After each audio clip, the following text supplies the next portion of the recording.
E-Classroom, sponsored by রাষ্ট্রীয় মাধ্যমিক শিক্ষা অভিযান, ত্রিপুরা রাজ্য মিশন। মাধ্যমিক স্তরের শিক্ষার গুণগত মানকে সুনিশ্চিত করার লক্ষ্যে রাষ্ট্রীয় মাধ্যমিক শিক্ষা অভিযান, ত্রিপুরা রাজ্য মিশন কর্মরত মাধ্যমিক স্তরের শিক্ষক ও বিদ্যালয় প্রধানদের প্রশিক্ষণ, বিজ্ঞান শিক্ষণ সামগ্রী প্রদান, ছাত্রীদের আত্মরক্ষামূলক প্রশিক্ষণ, মেধায় পিছিয়ে পড়া ছাত্রছাত্রীদের বিশেষ শিক্ষাদান, প্রতিবন্ধীদের জন্য অনুদান, রাজ্যে কলা উৎসব আয়োজন সহ অন্যান্য কর্মসূচি রূপায়ণ করছে। জানেন কি, বিদ্যালয় ছুট সারা দেশের একটি জ্বলন্ত সমস্যা। এই সমস্যা সমাধানে রাষ্ট্রীয় মাধ্যমিক শিক্ষা অভিযানের উদ্যোগে আগামী 1 জানুয়ারি থেকে সপ্তাহব্যাপী বিদ্যালয় ফিরে চলো কর্মসূচি গ্রহণ করা হয়েছে। 14 থেকে 16 বছর বয়সী সমস্ত ছেলে মেয়েদের মাধ্যমিক শিক্ষা সম্পূর্ণ করার জন্য আপনারা সবাই এগিয়ে আসুন।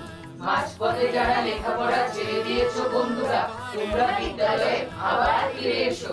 রাষ্ট্রীয় মাধ্যমিক শিক্ষা অভিযান।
হ্যালো স্টুডেন্টস, কেমন আছো তোমরা?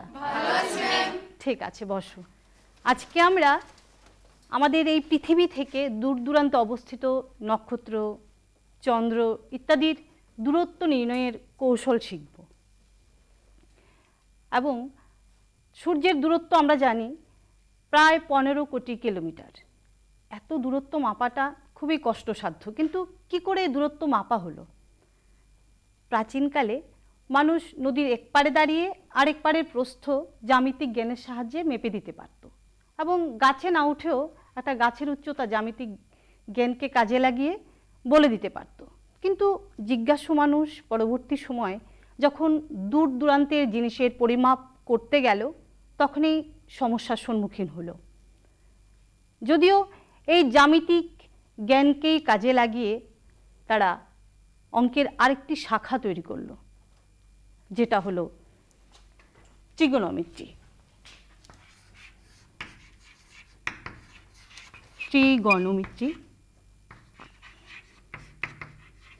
গ্রিক শব্দ ট্রিগোনন এবং ম্যাট্রনের সমন্বয়ে এই ট্রিগোনোমেট্রির সৃষ্টি হয়েছে। যদিও গ্রিক গণিতজ্ঞ হিপারকাসকে এই ট্রিগোনোমেট্রির জনক বলা হয়, কিন্তু একথা বলা আছে যে এই ট্রিগোনোমেট্রির ব্যবহার শুরু হয়েছিল ভারতে। তাহলে দেখো, ট্রিগোনোমেট্রি জ্যামিতিক ধারণাকে কাজে লাগিয়েই অঙ্কের এই শাখাটা গড়ে উঠেছে। ট্রি কথার অর্থ ট্রি, গণ কথার অর্থ অ্যাঙ্গেল,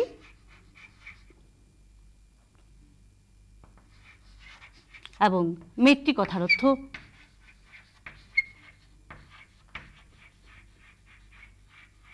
মেজারমেন্ট। তাহলে দেখো, এই ত্রিকোণমিতি বাংলায় যেটা দাঁড়ায় ত্রিকোণ যোগ মিতি।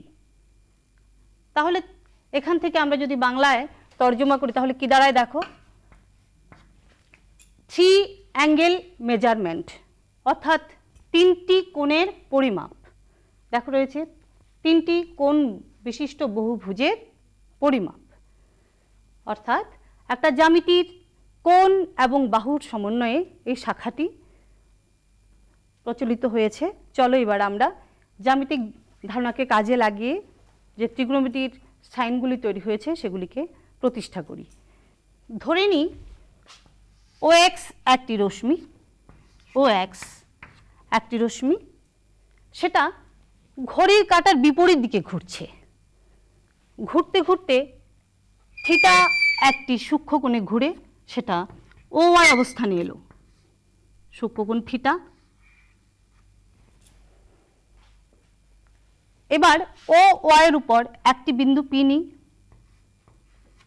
পি থেকে ও এক্সের উপর পিএম লম্ব অঙ্কন করি। তাহলে জয়িতা তুমি বলো তো, পিএম লম্ব অঙ্কন করাতে এই যে পি ও এম সমকোণী ত্রিভুজ হলো তো, তাহলে এটার একটা কোণ সমকোণ 90 ডিগ্রি, তাহলে বাকি দুটি কোণ কি কোণ? জয়িতা তুমি বলো, অপর দুটি কি কোণ হবে? সূক্ষ্মকোণ। বাকি দুটি কোণ সূক্ষ্মকোণ। ভেরি গুড, ভালো বলেছো, বসো। তাহলে এই কোণটা থিটা, এটা সমকোণ, তাহলে এই কোণটা হবে 90 ডিগ্রি মাইনাস থিটা। এবং আমরা এরকম সমকোণী বাহুর যে তিনটি বাহু আছে, তিনটা বাহুর নাম আমরা জানি। সমকোণের বিপরীত বাহুকে বলা হয়, লিপিকা কি বলে সমকোণের বিপরীত বাহুকে? অতিভুজ। বসো। কাজের তুমি বলো তো, যে সমকোণের সংলগ্ন যে পিএম বাহুটাকে কি বলা হয়? লম্ব। লম্ব বলা হয়। বসো। আর অপরটাকে বলা হয় ভূমি।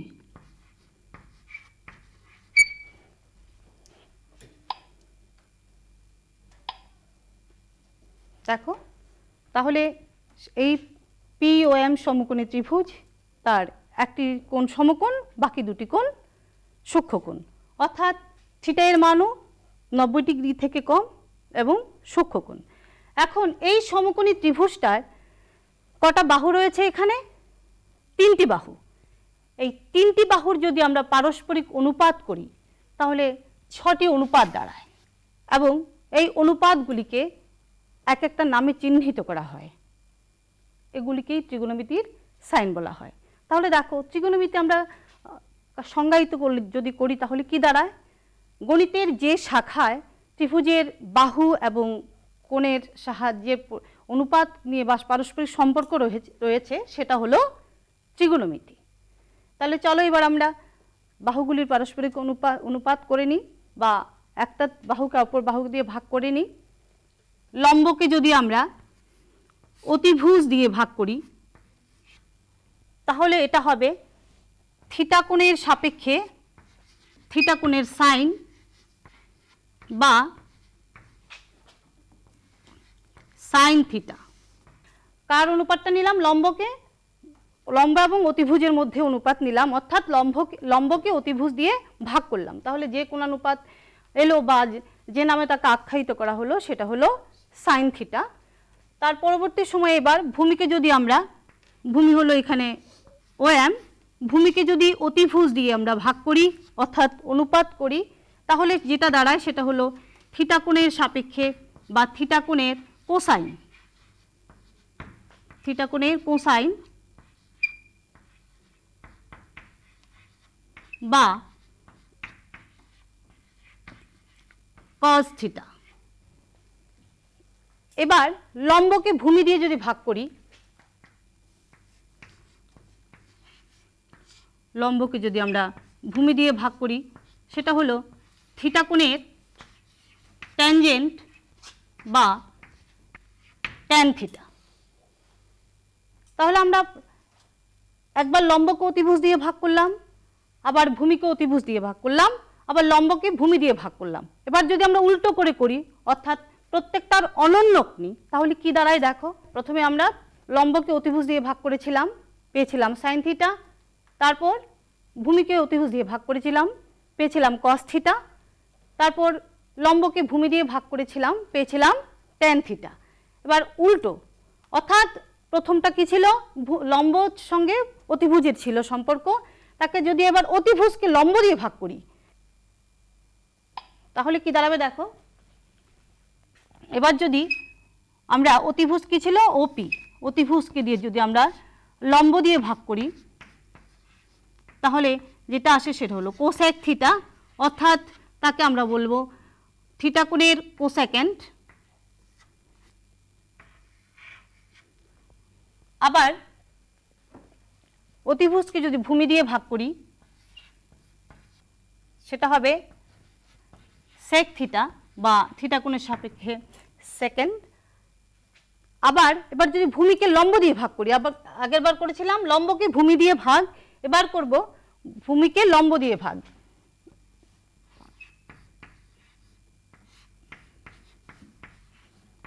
সেটা হবে কট থিটা। তাহলে দেখতে পেয়েছো কি আছে? তাহলে সঙ্গীতা বলো তো, এখানে লম্ব এবং অতিভুজের মধ্যে দুটির আলাদা আলাদাভাবে অনুপাত করে, একবার লম্বকে অতিভুজ দিয়ে ভাগ করে আবার অতিভুজকে লম্ব দিয়ে ভাগ করে দুটি কোণ অনুপাত পেয়েছি। কোনটা কোনটা? একটা হলো সাইন থিটা, আরেকটা হলো কোসেক থিটা। তাহলে এবার দেখো তাহলে কি পেলাম, একটা হলো সাইন থিটা আরেকটা হলো কোসেক থিটা। তাহলে আমরা বুঝতে পারছি এদের মধ্যে, বসো তুমি, এদের মধ্যে একটা সম্পর্ক রয়ে গেছে।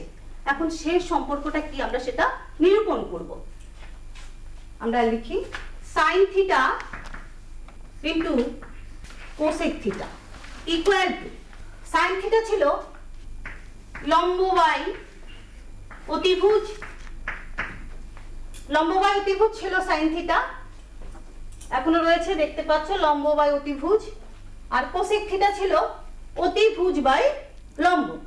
তাহলে কি দাঁড়ালো দেখো,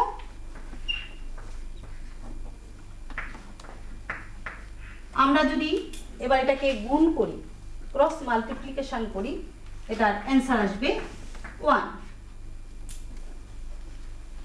তাহলে কখন দুটি সংখ্যার একই রকম অনুপাতে দুটি সংখ্যার গুণফল 1 আসে? আমরা জানি কোন সংখ্যা এবং তার অনন্যকের গুণফল 1, অর্থাৎ সাইন থিটা কোসেক থিটার অনন্য। সুতরাং sine theta equal to 1 by cosec theta. উল্টো করে বললে cosec theta equal to 1 by sine theta. উল্টো করে যদি আবার বলি, অথবা কি লিখতে পারি আমরা, কোসেক থিটা ইকুয়াল টু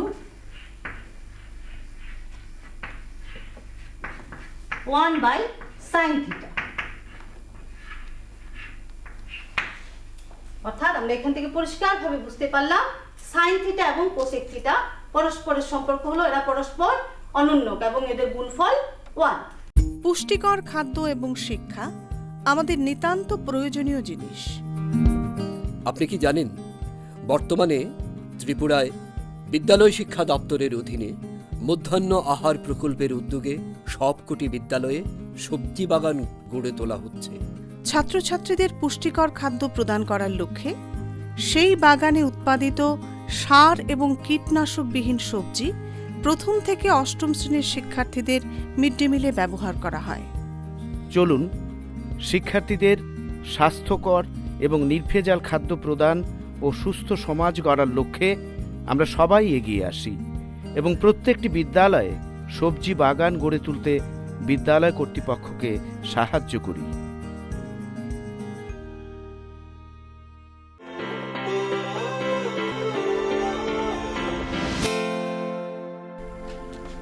একইভাবে আমরা লিখতে পারি, দীপ্তনু তুমি বলো তো, একইভাবে আমরা cos থিটার সঙ্গে কার গুণ করলে 1 আসবে? সেক sec থিটা। Very good. একইভাবে আমরা দেখো cos theta into sec theta, তুমি বসো, sec থিটা ইকুয়াল টু কি আসবে? 1। অর্থাৎ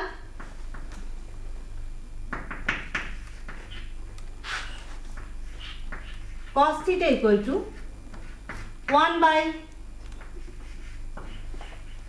sec theta, অথবা sec theta equal to 1 by cos theta। ঠিক আছে? তাহলে বলো tan থিটার সঙ্গে কোন কোন অনুপাতটি আসবে? cot theta। cot theta। অর্থাৎ tan theta equal to কি লিখবো আমরা? 1 by cot theta। হ্যাঁ, ভেরি গুড। অর্থাৎ tan theta equal to আমরা লিখবো 1 by cot theta। তাহলে আমরা এখান থেকে অনন্যক সম্পর্কগুলি বুঝে নিলাম। অর্থাৎ কি দেখতে পেলাম আমরা sin theta into cosec theta equal two, দেখো কি রয়েছে sin theta into cosec theta equal to 1। আবার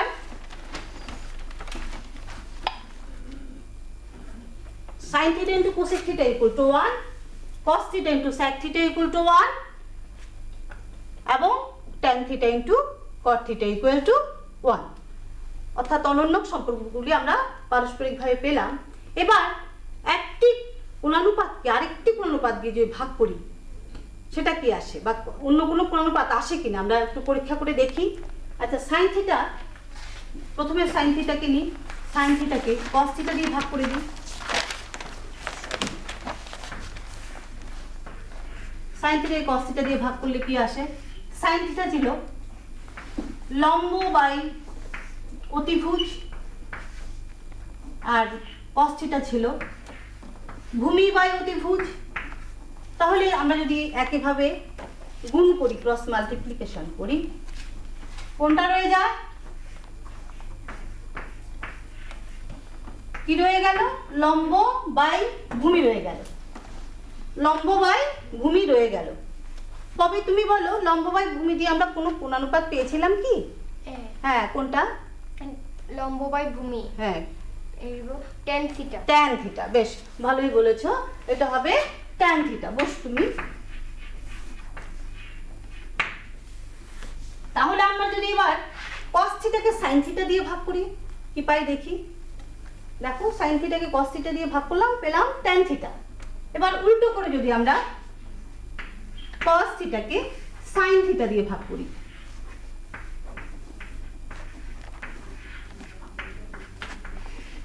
তাহলে কি আসে, cos থিটা হলো ভূমি বাই অতিভুজ, sin থিটা হলো লম্ব বাই অতিভুজ।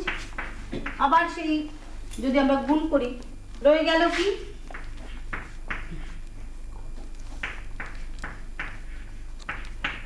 OM বাই PM, সঞ্চিতা কি ছিল, OM বাই PM, অর্থাৎ ভূমি বাই লম্ব ইকুয়াল টু কি ছিল, কোন অনুপাত ছিল, cot থিটা, হলো cot থিটা। তাহলে দেখো, বসো তুমি, তাহলে দেখো দুটি কোণানুপাতের ভাগের দ্বারা অন্য কোণানুপাত আমরা পেতে পারি। তাহলে আমরা এই পর্যন্ত তো পেলাম, কি পেলাম, sin theta by cos theta equal to tan theta, cos theta by sin theta equal to cot theta.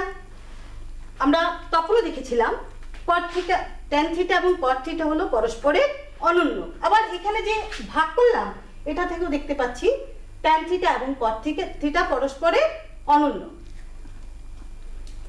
আচ্ছা, আমরা তাহলে বাহুগুলি দ্বারা গঠিত যে 6টি কোণানুপাত তা পেয়ে গেলাম।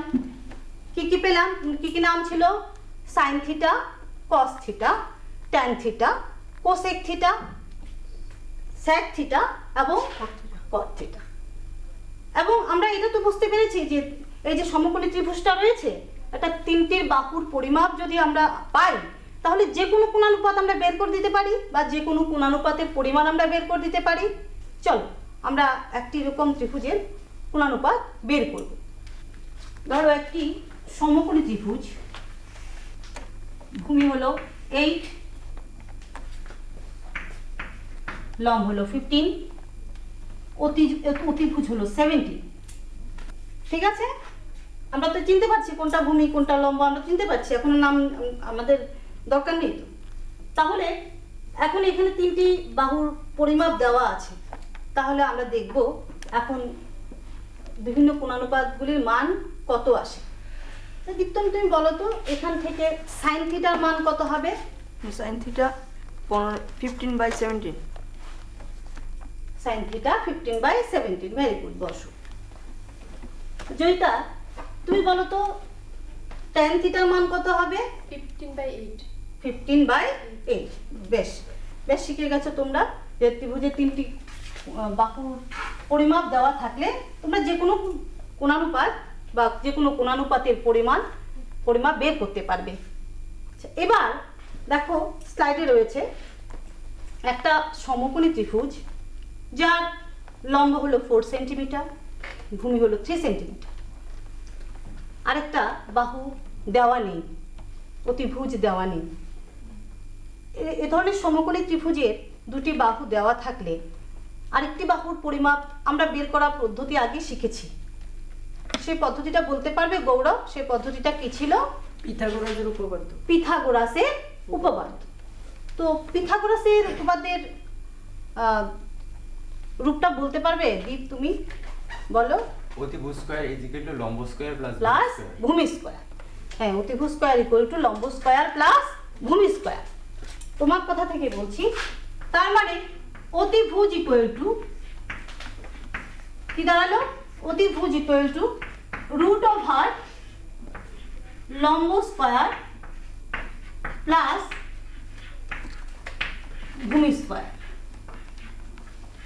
আমাদের এখানে ত্রিভুজটার মধ্যে পরিমাপ রয়েছে এবং আমরা দুটি বাহুর পরিমাপ রয়েছে, তৃতীয়টা নির্ণয় করতে যাচ্ছি। তাহলে কি দাঁড়ায়? লম্ব আছে 4 সেন্টিমিটার এবং ভূমি আছে 3 সেন্টিমিটার। তাহলে ওগুলোর বর্গ করলে কি দাঁড়ায়? 16 সেন্টিমিটার স্কোয়ার বা 16 বর্গ সেন্টিমিটার প্লাস 9 সেন্টিমিটার স্কোয়ার বা 9 বর্গ সেন্টিমিটার। ওগুলো যোগ, শেষ পর্যন্ত যোগ করলে কত আসে? 25 বর্গ সেন্টিমিটার। এবং এটার বর্গমূল করলে সেটা আসে 5 সেন্টিমিটার। অর্থাৎ অতিভুজ ইকুয়াল টু কত দাঁড়ালো? 5 সেন্টিমিটার। তাহলে আমরা এখান থেকে তৃতীয় বাহুর পরিমাণটাও পেয়ে গেলাম। আর তৃতীয় বাহুর পরিমাপ কত হলো? 5 সেন্টিমিটার। এবং এখান থেকে আমরা যে কোনো কোণানুপাত আমরা বের করতে পারি। চলো আমরা একটা কোণানুপাত দেখি।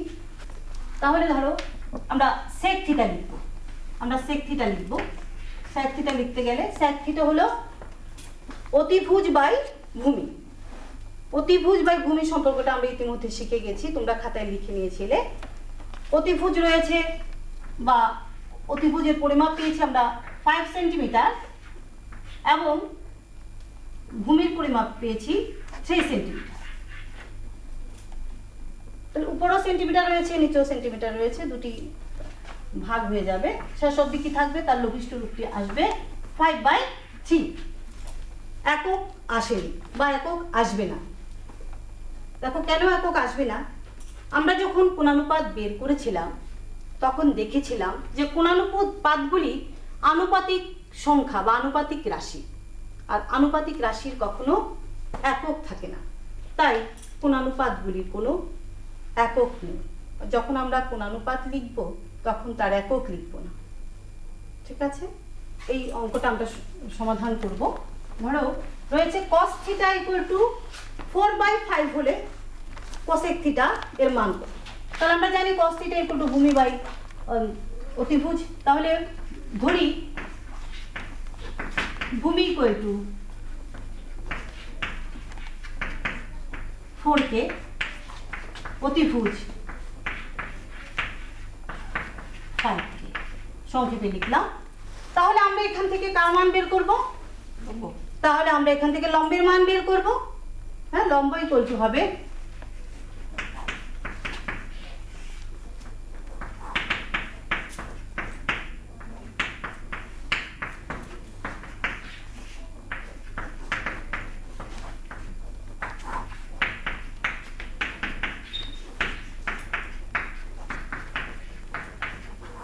তাহলে লম্বের মান দাঁড়ালো 3k। তো সুতরাং cosec theta equal two cosec theta equal two কি হবে? অতিভুজ বাই লম্ব। অতিভুজ হলো 5k, লম্ব বেরোলো 3k ইকুয়াল টু 5/3। তাহলে তোমরা এই সম্পর্কটা দিয়ে বাকি যে কোণানুপাতগুলি রয়েছে অর্থাৎ sec theta, cot theta, cos theta, এগুলোর মান বের করে আনবে। এবং তোমরা আজকে ভালোভাবেই খুব মনোযোগ সহকারে ক্লাসটি দেখেছো এবং তোমরা এইভাবে তোমাদের বইয়ে আরও এরকম ধরনের সমস্যা রয়ে গেছে, এগুলি সমাধান করে আনবে। ভালো থাকবে। Thank you, ma'am.